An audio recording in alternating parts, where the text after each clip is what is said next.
Pemirsa, Taman Makam Pahlawan Surastana Buleleng kini akan ditata kembali. Langkah penataan kembali diambil setelah adanya masukan dari beberapa warga terkait banyaknya kesalahan pada data pahlawan dan penulisan batu nisan. Menanggapi masukan dari warga, Dinas Sosial Kabupaten Buleleng menggelar pertemuan dengan sejumlah pihak, diantaranya veteran. Banyaknya identitas yang tidak sesuai dengan tata kelola TMP yang perlu diperbaiki ke depan menjadi permasalahan yang dibahas. Salah satu perwakilan warga, Kadek Karyana, mengungkapkan kesalahan identitas tidak hanya dialami nisan milik pamannya.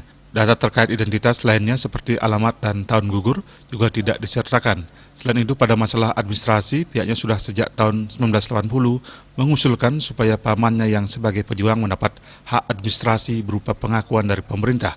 Namun hingga kini belum ada surat pengakuan tersebut. Berubah datanya diperbaiki gitu loh, sehingga seperti tadi ya, ini kan yang kelas A di sini ya, gugur oke. Jadi tidak semua yang dimakamkan di sini kategorinya gugur, karena kan tidak semua di medan perang gitu loh.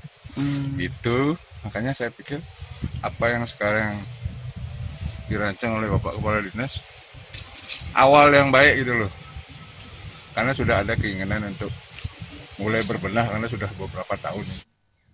Disinggung terkait tindak lanjut ke depan, Kadis Sosial Buleleng, Putu Karyaman Putra, mengungkapkan pihaknya sangat dinamis dalam melakukan perbaikan sepanjang apa yang menjadi usulan masyarakat dibarengi dengan data yang jelas dan dilakukan sesuai dengan aturan yang berlaku. Sehingga ini merupakan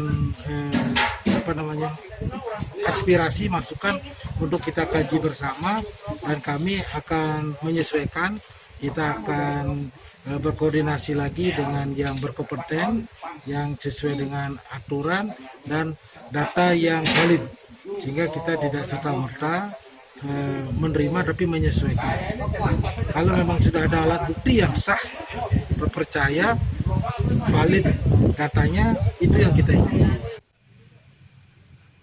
Dinas Sosial Kabupaten Buleleng berencana menggandeng semua pihak yang berkompeten untuk menentukan arah pengembangan Taman Makam Pahlawan ini. Komang Yuda, Bali TV.